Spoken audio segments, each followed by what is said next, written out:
for this fight, Axel von Gimini, Belgiya. Namangan viloyati deganda beixtiyor MMA sport olamida Ayubxon Kamalovni yodga olamiz albatta. O'zbek MMA'sining bayroqdorlaridan biri sanaladi. Demak, birinchi raund boshlandi do'stlar. Demak, birinchi raundga start berildi. Mana shu kartdagi eng yengil jangchilar super yengil vaznda jang qilishadi. Ha, albatta. Eng uzoqdan kelgan mehmon desak ham bo'ladi, braziliyalik. Jose Aldoni yodga solib yuborar ekan, o'xshab ketar ekan. O'zi ushbu kartda Ramazon Temirov bilan Jose Aldo kurashishi kerak ham deyishdi-ku. Lekin o'xshamay qolibdi kelishuvlar. Hozircha qo'rqituv o'yini ketyapti desak menimcha to'g'riroq bo'ladi. Ha, albatta, Furqatbek Yoqubovning kuchli jihati bu stoyka yaxshi, oldingi qo'l aniq. Kickboksing bo'yicha O'zbekiston chempionligini ham qo'lga kiritgan. Demak, raqibda ham kuchli tomoni bu stoyka ekan, chunki uning g'alabalarining ichida 9 tasi nokaut, 9 tasi hakamlar qarorigacha va hech qachon submission qilmagan raqiblarini. Demak, Braziliya jiu-jitsusi bu yerda ishlamaydi menimcha. U qadar yuqori emas ekan. Agar braziliyalik jangchi birorta submission bilan yutmagan bo'lsa, demak, uning bazasi haqiqatan stoyka. To'g'ri. Low kick.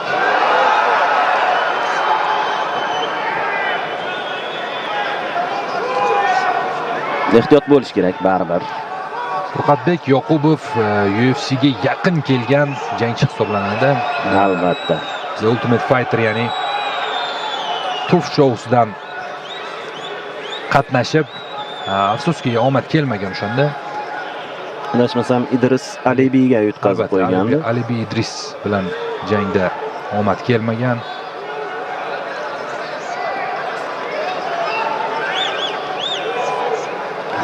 Hozirda stoykada jang Yaxshi raund kick. O'tkaza oldi. Navbatdagisi. O'ziga kelib oldi raqib. Tanaga juda kuchli zarba yo'llay oldi. Braziliyalik jangchi ham. Qarang, qo'llar pastda. O'zining texnikasiga ishonmadi u. Menimcha capoeira uslubi bo'lsa. Ha, capoeira. Braziliya milliy sport turiga kiradi capoeira ham.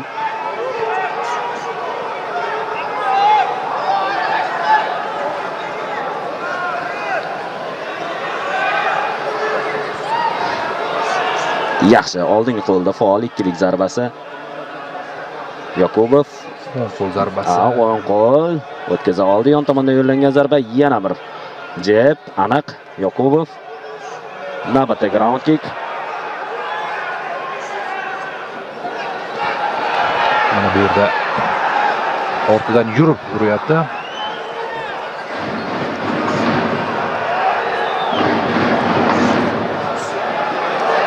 Bo'lish kerak. Yaqin seriyalarni ijro etdi. Machado Nascimento. Yaqin bo'lgan holatda ko'p zarba berib yubordi. Mana bu yerda qo'llarini biroz yopib harakat qilsa yaxshi bo'lardi Nascimento. Yaxshi tuta oldi oldingi qo'l bilan Yoqubov. Mana javob.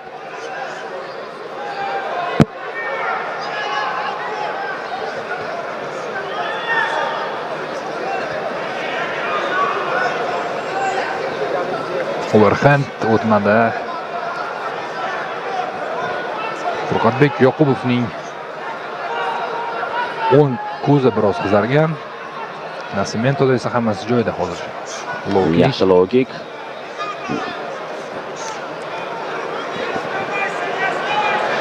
Nokautlardan ehtiyot bo'lish kerak Furqatbek, chunki unda 3 ta mag'lubiyat bor.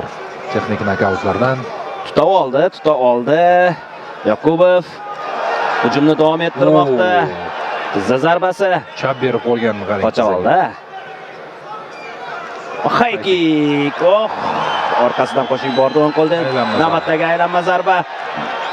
Javob qaytarishga harakat qilyapti vaqtida Machado. Mana oldingi qo'l o'tdi va javobini ham oldi.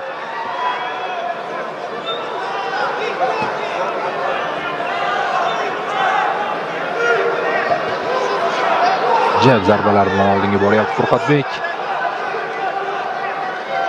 Oh, high kick. Yana oldingi qo'l aniq. Yoqubov. Tanaga zarba Machado. Yaqin masofadagi qarama-qarshilik va birinchi raundga nihoya yasalmoqda. Bilasizmi, Shohrux Furqatbek Yoqubov o'sha super yengil vazn toifasida harakat qiladi, 56-7 kilogramda. Bu vazn toifasida yurtimizda juda ham iqtidorlar ko'p. Ramazon Temirov, Sanjar Zakirov, Avazbek Xolmirzayev. Sanjar Zakirov biroz yuqoriroq emasmidi? Shu vaznda. Kamronbek Ortiqov, Xolmurod Nurmatov. Juda ham iqtidorlar yetarli Albatta. Darvoqe Kamronbek Ortiqov 12-fevral kuni jang qiladi Amerikada va aynan ushbu jangda g'alaba qozonsa, aynan Furqatbek Yoqubov jang qilgan TAF ligasida Taklif turnirida tushdi. Shartnoma ham bo'ldi. Jang qiladi. Faqat 61 kilogramda. Tushunarli. Va Sanjar Zakirov One FC chempionligiga da'vogar. Avazbek Xolmirzayev ham. Xolmurod Nurmatov ESE ligasida harakat qilyapti. Xullas, endi Ramazon UFCda bilasizlar. Tana qismiga zarba. Anvar Abdullayev Octagon ligasi chempioni. Bizda ikkinchi raund boshlandi do'stlar.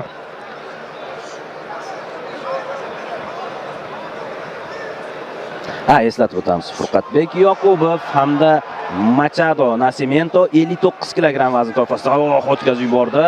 Middle kick, aylama zarba. Round kick. Borgan sari qizyapti jang. Jang sur'ati oshib boryapti. Yaxshi tutib oldi. Kapasi chiqib ketmadimi? Yo'q, menimcha. Ajoyib. Jang parterga ko'chdi, ketma-ket zarbalar. Oyoqqa tura oladimi Machado? Hozircha yo'q. Davom etyapti Yoqubov. Lekin turib olishga ham harakat qilyapti Machado.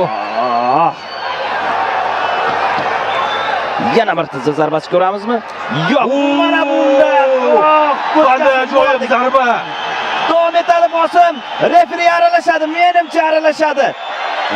Do'stlar, Furqatbek Yoqubov texnik nokaut, ajoyib g'alaba.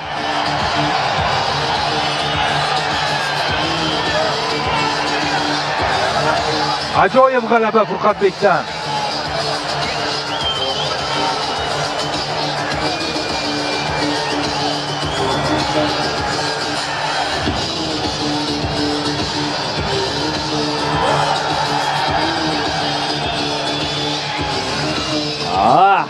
Mana takroriy lavhalar. Bu vaziyatdan tura oldi, mana bu haqiqiy esa barchasiga yakun yasadi. Vazn qanchalik yengil bo'lmasin, zarbalar baribir og'ir. Albatta. Furqatbekda nokautyorlik qobiliyati bor albatta.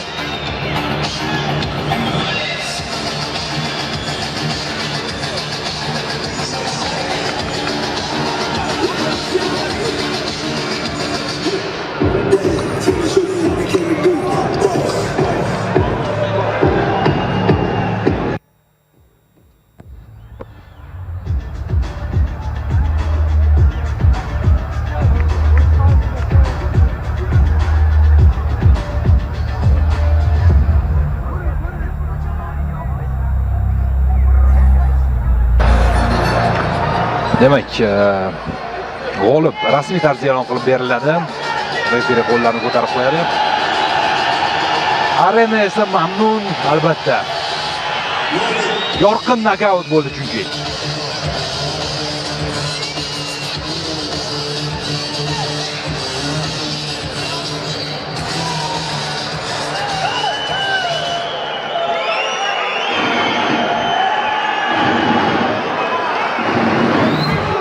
Ushbu jang g'olibi в данном поединке TKO победу техническим нокаутом одержал Afsonalar vodiysi Namangan Furqat Yoqubov.